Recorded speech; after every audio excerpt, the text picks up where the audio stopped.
Saudara-saudari terkasih, apakah saudara sudah memulai hari ini dengan penuh sukacita dan punya niat untuk berbuat baik meskipun kecil? Semoga Tuhan memberkati niat baik saudara.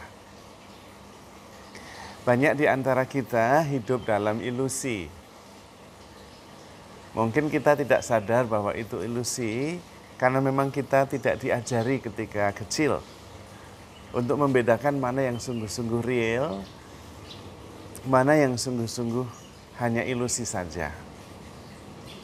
Kalau Anda perfeksionis, itu sebetulnya ilusi. Di belakang perfeksionis itu adalah kekhawatiran untuk dihakimi, dinilai jelek oleh orang lain. Karena itu saya berusaha sebaik mungkin supaya perfect. Dan karena itu seringkali keras dengan diri sendiri. Kurang memperhatikan self-care karena ingin perfect. Padahal perfection, kesempurnaan, itu ya ilusi. Karena kita tidak pernah sempurna. Yang kedua, kekhawatiran bahwa kita dihakimi, dinilai jelek oleh orang lain itu juga ilusi. Tidak ada orang yang berhak untuk menghakimi kita. Tidak ada juga orang yang lebih tinggi statusnya sehingga bisa menghakimi kita. Enggak ada. Yang paling tahu tentang diri kita ya kita sendiri. Orang lain dari luar. Maka kalau menghakimi kita pasti keliru. Karena datanya tidak cukup. Dan tidak punya hak. Karena kita semua sama sebagai saudara. Maka kita perlu belajar untuk memilah-milah mana yang hanya ilusi dan mana yang sungguh-sungguh real. Karena itulah kebenaran akan membebaskan engkau.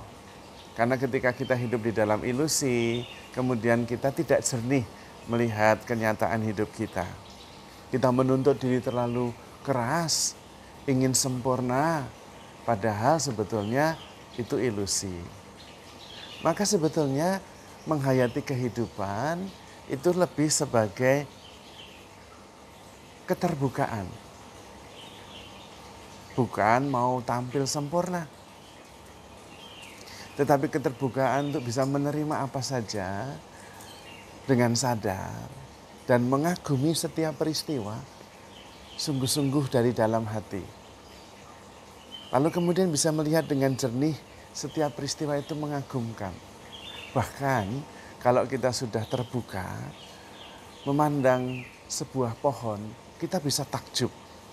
Batangnya, akarnya, kulitnya, daunnya. Dan bagaimana pohon itu selalu memproduksi kebaikan, oksigen, menghasilkan buah, dan tidak pernah pergi kemana-mana. Sementara kita pergi terus, keluar terus, lari terus, mengejar ilusi. Nah, itu juga membantu kita. Maka penting kita banyak melatih kesadaran kita. Kemudian melihat setiap peristiwa dan berusaha mengenali diri. Karena mengenal diri membuat kita tidak lagi hidup di dalam ilusi.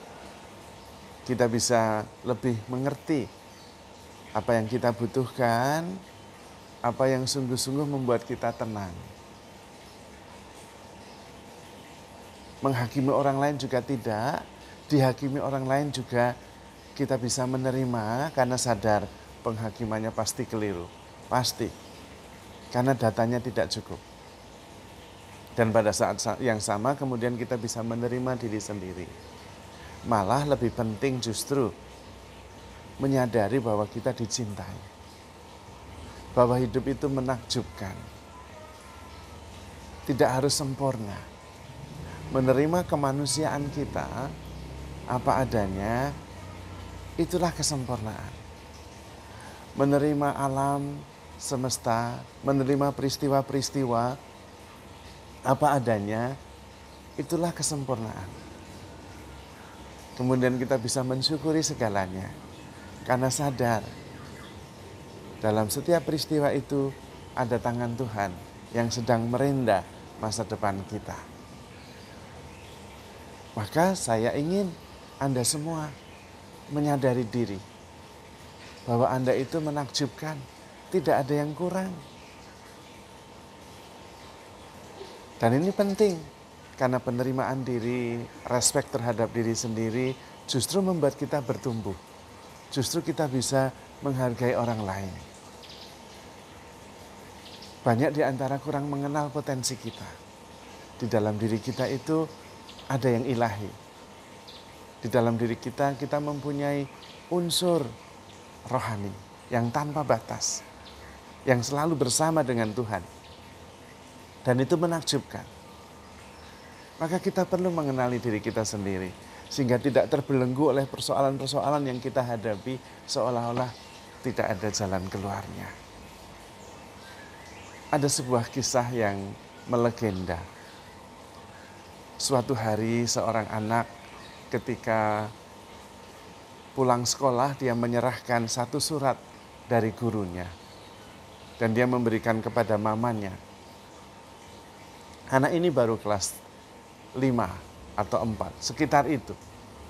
Dan mamanya kemudian membuka surat itu dan menangis. Di depan anaknya kemudian dia membaca surat itu. Ibu yang terkasih, kami pihak sekolah tidak mampu mendampingi anak ibu. Anak ibu itu begitu brilian, genius. Kami nggak bisa, kami tidak mampu. Maka silahkan mendampingi anak Anda yang jenius itu. Silahkan mendidiknya, mengasihinya, supaya dia menjadi orang yang sungguh-sungguh jenius. Lalu anak itu kemudian tidak lagi sekolah, tetapi didampingi oleh ibunya. Dan kemudian dia memang menjadi orang yang sangat terkenal, brilian, jenius. Ketika ibunya sudah meninggal, dia membuka barang-barang yang tersimpan rapi di dalam kotak yang tidak pernah terbuka, karena itu hanya untuk ibunya saja. Lalu dia membuka, dan dia menemukan surat dari sekolah. Dan ketika dia membaca, dia terkejut. Dikatakan dalam surat itu, maaf, anak Anda mempunyai kelainan mental. Kami tidak bisa mendampinginya. Anak Anda terpaksa kami keluarkan dari sekolah. Silahkan mendampinginya sendiri. Untung mamanya tidak membaca persis seperti yang ditulis oleh gurunya. Karena mamanya melihat bahwa anaknya adalah jenius, bukan mempunyai kelainan mental. Dan karena itu, karena kata-kata mamanya itu, dia bertumbuh menjadi jenius. Dia mengimani, meyakini bahwa dirinya adalah jenius. Dan kemudian dia menjadi tokoh besar. Itulah kisah sekelumit dari Thomas Alva Edison, yang dianggap sebagai berkelainan mental, tetapi ternyata di tangan mamanya yang percaya bahwa anak itu mempunyai potensi jenius, sungguh-sungguh menjadi jenius. Yang bisa kita pelajari dari sini adalah Anda semua jenius, Anda semua menakjubkan, tidak ada yang kurang dalam diri Anda.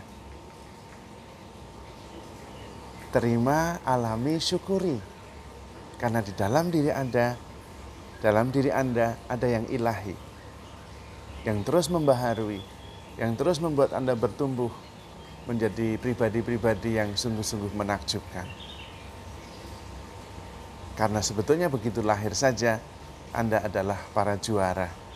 Karena ketika Anda lahir, Anda sudah mengalahkan jutaan benih laki-laki untuk bisa membuai satu sel telur yang menjadikan Anda lahir di dunia ini. Maka sejak awal Anda adalah jenius, adalah para juara, maka tetaplah menjadi para juara. Jangan tenggelam oleh persoalan-persoalan yang kita hadapi, karena Anda lebih besar dari persoalan itu. Apalagi hidup Anda di tangan Tuhan, karena Tuhan sangat mencintai Anda. Maka saudara-saudari terkasih, handle yourself with care. because you are loved. Tuhan memberkati.